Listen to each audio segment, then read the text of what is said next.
कांग्रेस सांसद प्रणीति शिंदे सरकार पर क्यों बरसी है, देखिए और सुनिए। मैडम, महाराष्ट्र गवर्नमेंट ने दिसंबर 13 को एक जीआर निकाला जहां पे उन्होंने कहा कि जितने भी सार्वजनिक काम हैं, रस्तों के हो, चाहे ड्रेनेज के हो, कहीं नालों के हो, वो तुरंत स्थगित होने चाहिए, रद्द होने चाहिए, रुकने चाहिए, क्योंकि पेंडिंग कामें पहले की बहुत थी। लेकिन इसके वजह से जो गांव के रास्ते, पूरे महाराष्ट्र का इशू है और सारे एमपीज मुझसे सहमत। माननीय सदस्य, विषय क्या है आपका? सार्वजनिक कामों का जो जीआर है वो नो मनरेगा आपने जो यहाँ विषय दिया है मनरेगा से संबंधित है। नरेगा का ही है मैम, नरेगा का ही है। जो नरेगा के काम है, सार्वजनिक काम है नरेगा के, वो रुकवाए गए हैं महाराष्ट्र शासन की तरफ से।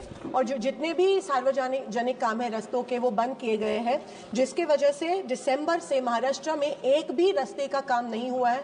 जो खेत से जुड़ने वाले रास्ते, गांव को गांव से जुड़ने वाले रास्ते हैं, रिवर के ऊपर के रास्ते, नाले के ऊपर के रास्ते हैं, सब महाराष्ट्र में बंद है दिसंबर 13 ने, क्योंकि गवर्नमेंट ने ये जीआर निकाला है। और महाराष्ट्र गवर्नमेंट में 100 दिन के जो नरेगा के जो काम है, उसका जो पेमेंट है केंद्र शासन से, वो भी 2 महीनों से बंद है। 100 दिन का पेमेंट केंद्र शासन का जो है वो बंद है। 100 दिन के ऊपर जब 20 दिन लगते हैं, 15 दिन लगते हैं, उसका भी जो स्टेट गवर्नमेंट का पेमेंट है वो पिछले 2-3 महीनों से नहीं आया है। मेरे मन में सवाल ये आता है, क्या ये पैसे कहीं और डाइवर्ट किए गए हैं कोई और योजना के लिए, क्योंकि इलेक्शन जीतना चाहते थे?